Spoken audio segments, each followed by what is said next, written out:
오늘 12장 1절에서 2절 말씀은 우리가 이제 많이 들어왔던 말씀이죠. 그런데 오늘 사도 바울이 이제 믿음의 권면으로 볼 수 있고, 그러므로 형제들아라고 시작하잖아요. 그러니까 앞에 있는 그 내용들, 1장부터 11장까지의 내용들을 하나로 이제 정리하면서 말씀해 주고 있고요. 또 그 하나님과의, 특히 오늘 본문 가운데서는 하나님과의 온전한 관계성을 어떻게 가지고 나아가야 되는가, 하나님의 백성으로서의 어떤 삶을 어떻게 살아가야 되는지에 대해서 오늘 본문은 분명하게 말씀해 주고 있습니다.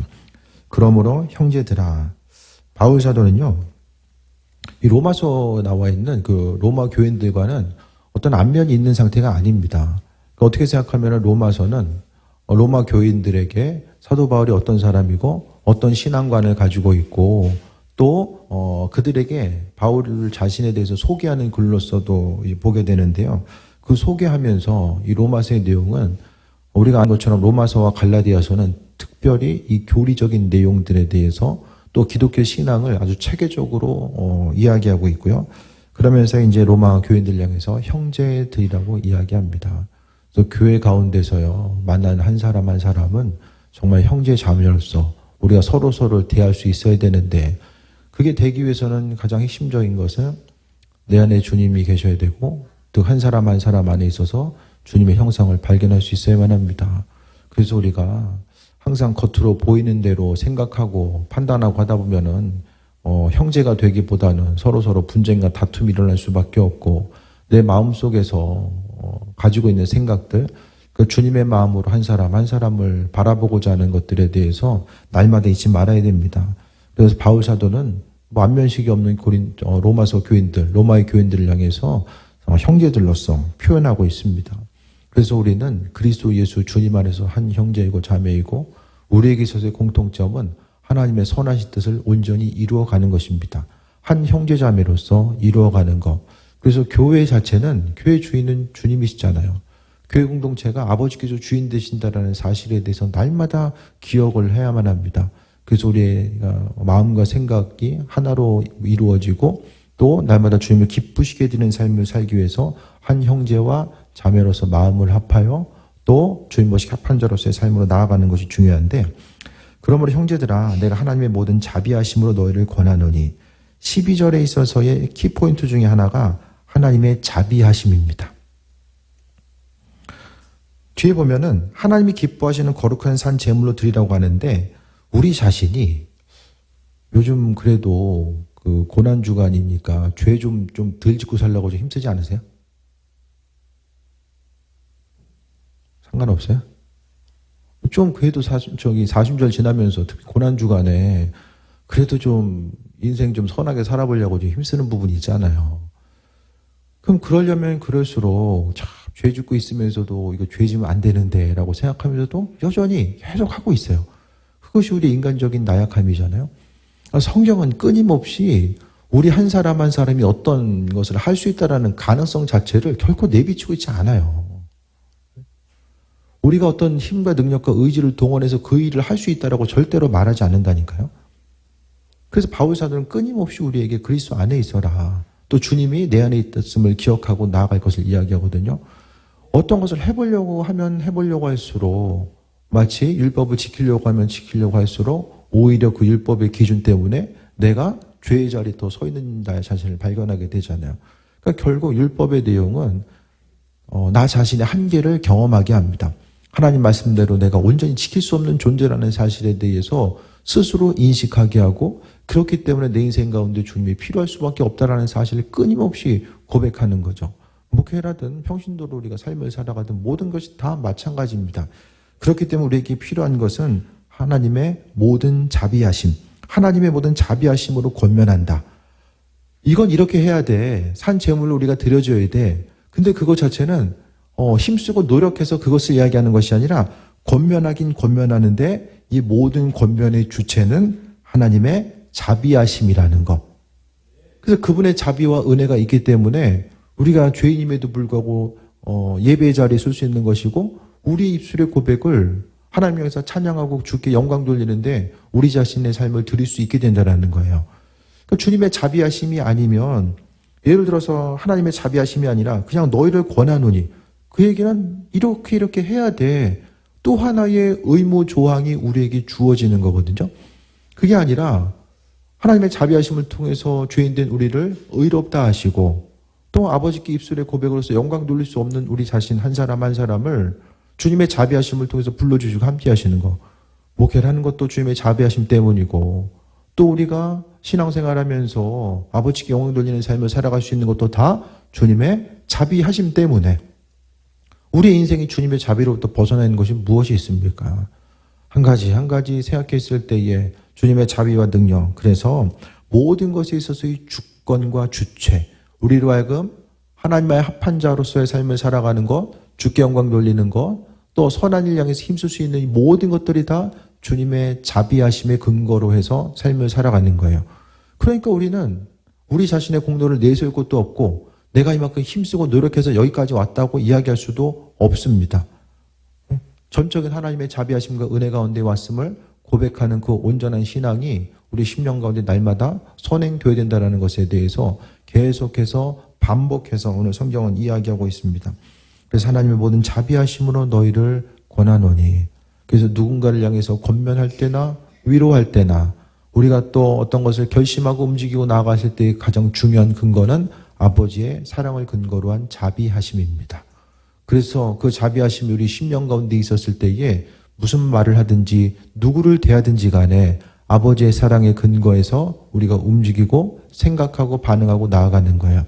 그래서 우리 자신이라는 존재가 주님의 자비하심이 아니면 정말 부담스러운 존재가 될 수밖에 없고, 하지만 주님의 자비하심이 내 안에 있을 때에 말씀을 근거로 해서 우리가 빛과 소금의 역할, 그리스도의 향기로서의 역할을 감당할 수 있는 것은 바로 내 안에 그리스도의 자비하심이 머물기 때문입니다. 그 자비하심으로 너희를 권하노니 너희 몸을 하나님이 기뻐하시는 거룩한 산 제물로 드리라. 이게 뭐냐면 그냥 단순히 너희 자신을 드려야 돼. 이게 우리가 하도 많이 들어와가지고 그냥 그런 거보다 하잖아요. 그게 아니라 이 언약의 갱신이에요. 구약에 보면 하나님이 이스라엘 민족들과 약속을 맺으셨거든요. 창세기로부터 이제 계속 오경 전체를 보게 되면 하나님이 이스라엘 민족들과의 계약, 이스라엘 민족들은 하나님을 신뢰해야 되고 그분 말씀에 순종해야 됩니다. 그렇게 했을 때에 하나님께서는 그분의 약속을 성실하게 이행하시고 하나님은 주인이 되시고 아버지가 되시고 이스라엘 민족들은 자녀가 되어서 하나님이 그들 민족을 다스리시고 또 은혜와 충만함과 복을 허락해 주시겠다라고 약속하셨어요. 이것이 이제 기본적인 계약의 내용이고 하나님께 영광 돌리고 그분께 순종할 수 있는 방법 두 가지를 뭐로 이야기합니까? 하나는 제사법으로 이야기하죠. 제사를 이렇게 드려라. 제사의 방법. 무흠한 흠이 없는 동물을 잡아서 또 식물을 통해서 또 새를 곡식이나 동물을 통해서 하나님께 드려지는 거죠. 그 한 가지의 모습이 있고 또 한 가지는 우리 자신 이웃과의 관계성 가운데서 그 은혜와 사랑함을 베푸는 모습을 이야기합니다. 특별히 예배의 형식을 이야기하고자 있을 때에 제물 자체는 어떻게 드려지죠? 죽은 다음에 드려지죠. 제물은 죽어져야 돼요. 죽어진 제물이 하나님께 드려지는 것이 구약의 예배입니다. 그래서 흠이 없는 동물이 이제 그 피 흘리게 되고 또 그것을 통해서 하나님께 드려지는 죽음을 통한 제사였다고 한다면 그것 자체가 이제 오늘 로마서를 통해서 사도 바울은 하나님께서 허락하신 은혜와 약속, 그분께서 영광 받으시고 예배의 자리에서 영광 받으시는 그 예배의 방법, 하나님과의 관계를 이루어 나가는 방법 자체가 이게 또 다르게 갱신이 이루어집니다. 한 단계 더 발전돼서 갱신이 이루어지는 거예요. 신약 시대까지만 하더라도 또 예수님 당시까지만 하더라도 이제 보면은 주후 70년에 그 로마에 의해서 또 예루살렘이 멸망하기 전까지는 동물 제사가 그대로 드려지게 되죠. 유월절 절기도 마찬가지. 우리가 아는 것처럼 이제 성전에서 매매하는 내용들이 나오게 되잖아요. 그 당시에 성전 그 화폐로서 셰켈로서 드려지는 그런 부분이 있었지만 또 한 부분에 있어서 중요한 부분은 동물이 죽음을 통해서 희생제물로 드려지는 제사가 있었다라는 거예요. 많은 부분 존재하게 됩니다. 그래서 가끔 이제 성막이라든지 그 성전에 대한 내용을 보면은 거기 보면 이제 나무 준비하는 사람 또 그 제사장들 여러 가지 이제 각각의 역할들이 나오잖아요. 순서에 맞춰서 그 같은 제사가 이루어지는데 이제는 하나님의 말씀, 또 교회 공동체는 어떻게 이제 그 구약에 있어서의 말씀과 그 제사의 내용들이 갱신이 되는가? 바로 죽은 제물을 드리는 것이 아니라 거룩한 산 제물로 드리는 것. 죽은 제물이 아니라 이제 신약에서는 산 제물로 드려져야 되는데 그 산 제물로 드려짐에 있어서의 그 제물이 바로 우리 자신이 돼야 된다라는 것. 그래서 예배의 갱신. 그러니까 온전한 예배. 하나님께서 기뻐 받으신 예배. 그럼 예배는 구약에서의 예배는 어떤 역할을 감당하죠? 하나님과 우리와의 관계가 깨어졌던 것. 죄로 인해 깨어졌던 것이 이 제사라는 이 행동을 통해서 회복이 되는 이 과정들을 이야기하는 거죠. 완전한 회복은 아니지만 그래도 회복을 시도하고 하나님께서 제사법을 통해서 그 깨졌던 관계성을 회복시키기 위한 하나의 방법으로서 그리스도 예수 주님께서 이 땅에 오시기까지 그와 같은 방법으로서 우리에게 말씀해주고 있음을 보게 됩니다. 그런데 이후에 우리와의 온전한 관계성을 이루어 나감에 있어서 하나님이 기뻐하시는 거룩한 산 제물로 우리 자신이 드려져야 되고 이것이 바로 영적 예배다라고 말씀하고 있습니다. 그러니까 우리 자신이 드려져야 되는 건요, 이 예배의 순간만을 위해서가 아닙니다. 우리 자신이 예배의 순간만을 위해서 영적으로 우리가 구별되는 것, 우리 자신이 산 제물로 드려진다라는 것은 결국 평상시의 삶의 모습 자체가 무엇보다도 하나님 마음에 합하는 삶이 되어야 됨을 또 말씀합니다. 그 전체를 2절을 통해서 이야기하는데요. 무엇보다도 우리 자신이 하나님의 거룩한 산 제물로 드려지는 것. 그래서 12장 1절 자체가 이 로마서 전체의 내용을 통해서 아주 중요하고도 핵심적인 위치를 차지하고 있는 것. 그러면 이제 우리 자신이 하나님 보시기에 합한 자로서 드려지는 그런 산 제물이 되어야 된다는 것. 그것이 바로 영적 예배라고 이야기합니다. 영적 예배는 뭘 이야기하죠? 하나님이 받으시는 예배. 눈에 보이는 예배라고 하는 형식이 있지만 그 교회 공동체는요, 항상 우리가 모여서 무엇을 하든지 간에 이 보여지는 것만 집중하는 것이 아니라 보여지는 것 이면에 그것을 넘어서서 우리의 행동 자체는 다 영적인 행동이거든요. 교회에서 그리스도 예수 주님으로 이루어지는 행동 한 가지 한 가지, 기도하든 찬양하든 수고하고 헌신하고 봉사하든 무엇을 하든지 간에 그것 한 가지 한 가지에는 영적인 의미성이 담겨져 있습니다.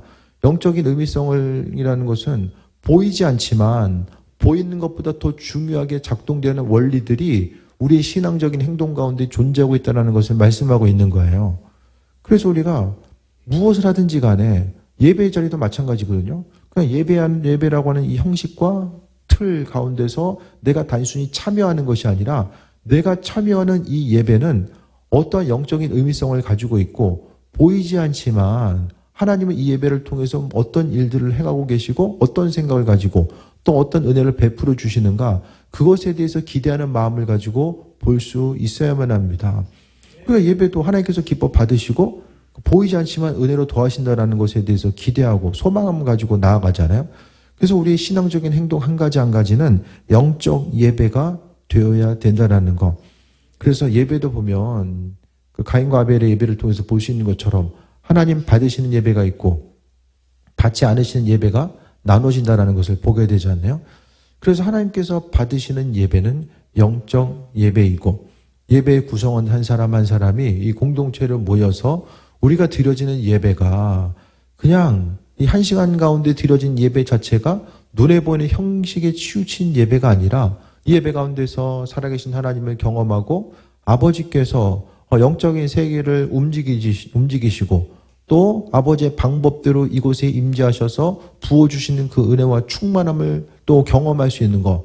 우리 자신의 어떤 감각적인 느낌을 벗어나서 정말 창조주 하나님께서 이 땅 가운데 임재하셔서 이 예배 가운데 영광 받으시기 위해서 또 받으시는 그 예배의 중심 자체는 다른 것이 아니라 우리 한 사람 한 사람이 살아있는 제물로서 주께 드려지는 것. 그럼 제물의 모습이 구약시대나 신약시대나 동일하게 중요한 것은 뭐냐면 무흠한 것입니다. 예배가 흔들리고 그 온전한 예배의 형식과 또 예배가 이제 하나님 보시기에 합하지 않은 것으로 되어졌을 때는 흠 있는 것이 드려지게 됩니다. 흠 있는 것. 그냥 간신히 그냥 숨 붙어 있는 거. 지금은 괜찮은데 이거 조금 있으면 좀 갈 것 같은 거. 요렇게 이제 예배들이, 예배 가운데 드려지는 제물들이. 그러니까 예배의 형식이 무너지게 되면서 또 그 본질이 무너지게 되면서 형식이 또 따라 무너지게 됩니다. 그래서 하도 이제 흠없는 것들이니까 말씀을 통해서 어떻게 이야기하죠? 작대기 놓고 그 안에 지나가는 거. 순서가 정해져 그때 딱 지나가는 거. 그러니까 오죽했으면 그렇게까지 했겠습니까? 그러니까 살아있는 예배는 하나님을 향해서 말씀에 근거해서 흠없는 거, 구별된 것으로서 하나님께서 드리길 원하셨는데 재산상의 손실이 싫으니까 조금 있으면 이제 죽어서 병들고 어차피 죽을 수밖에 없는 것들.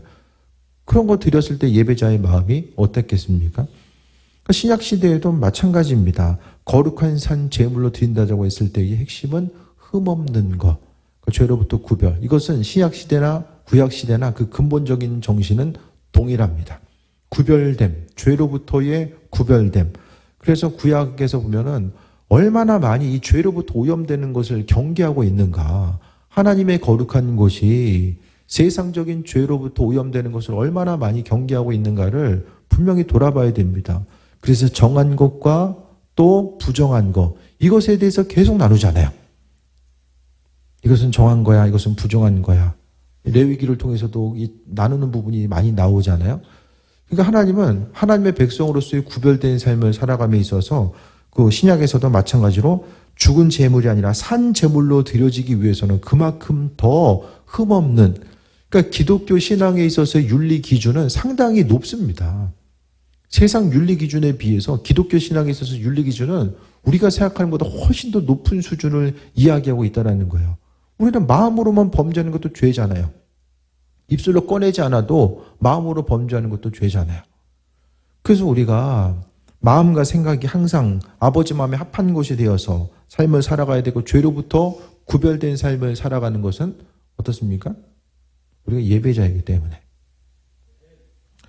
2절 봅니다. 거룩한 산 제물이 무엇인가를 또 어떤 존재인가를 2절을 통해서 구체적으로 말씀해 주고 있어요. 너희는 이 세대를 본받지 말고 오직 마음을 새롭게 함으로 변화를 받아. 이 세대를 본받지 말래. 이게 얼마나 어려운 일이에요. 우리의 육신 자체는 눈에 보는 이 세상을 살고 있는데, 물리적인 세계를 살고 있는데 보이는 것에 대해서 본받지 말라고 합니다.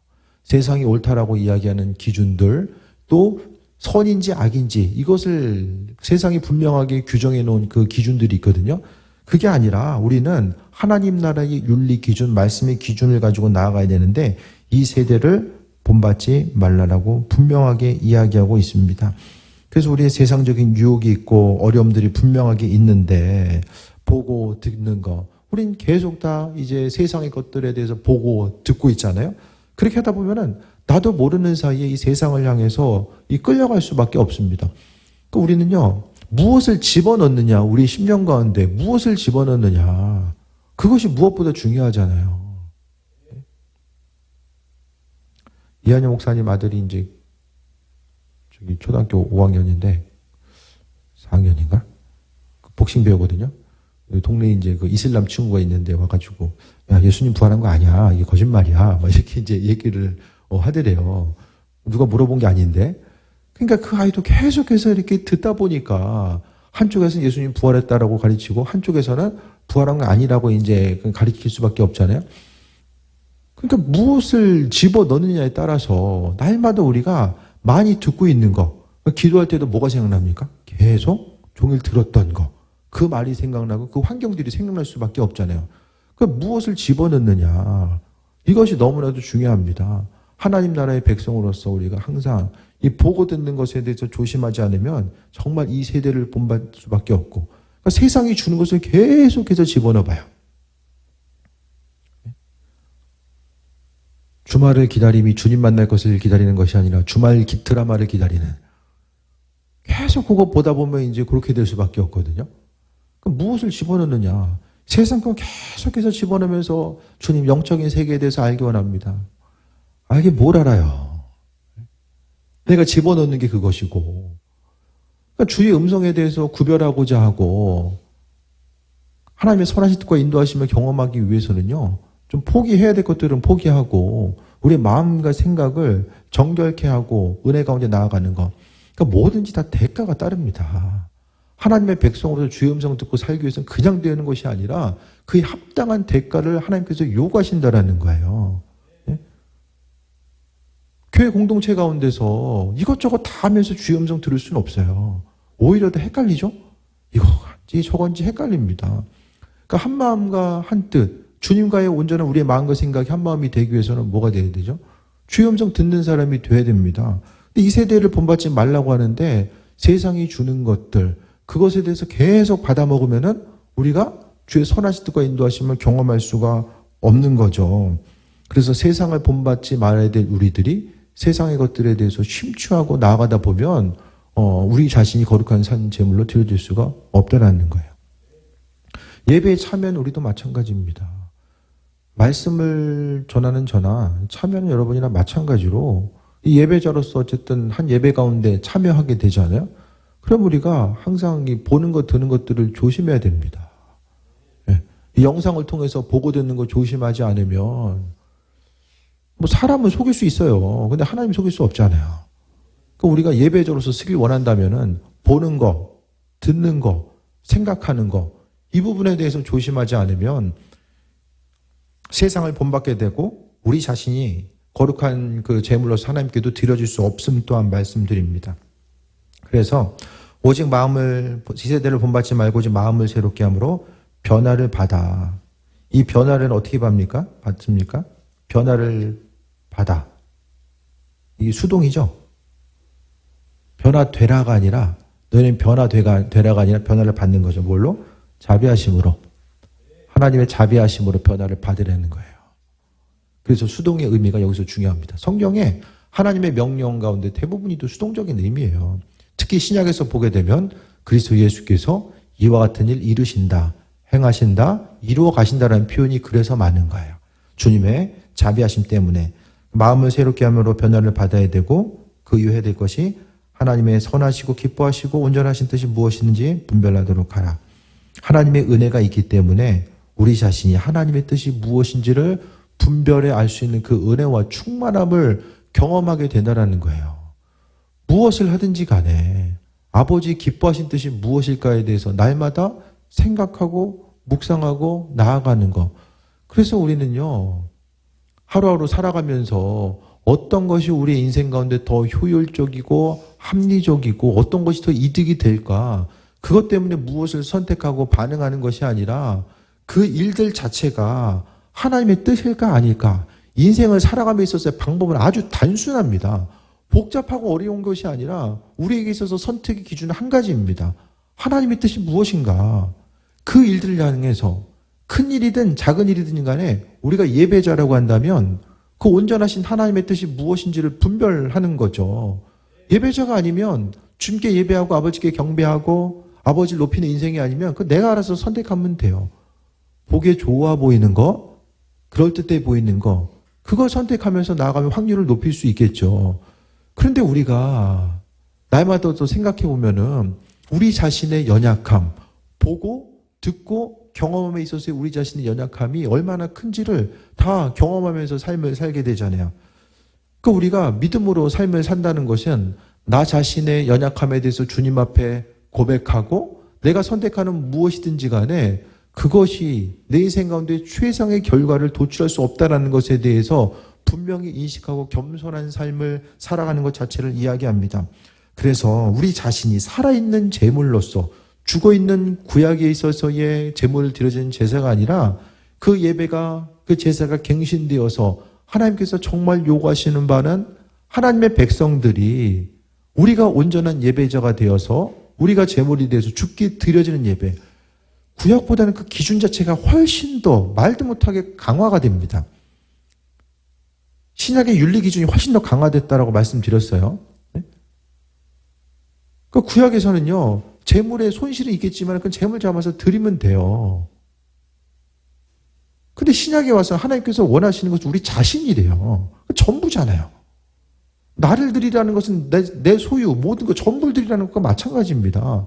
내 소유나 내 관계, 나와 관련된 모든 것들을 하나님께 드려지는 삶을 이야기하는 거예요. 그것이 바로 성경은 예배자라고 이야기합니다. 그래서 하나님은 이 시대 가운데서도 이 예배를 통해서 우리와의 온전한 관계를 맺으실 원하시고 무너졌던 관계성이 회복되길 원하시고 기쁨과 소망함이 넘치는 삶을 살기를 원하시는 거예요. 그래서 우리가 주님과의 온전한 관계성이 회복되고 나아가는 것 가운데서 하나님의 뜻이 무엇인지를 분별하는 것입니다. 우리는 예배 가운데 회복을 경험해야만 합니다.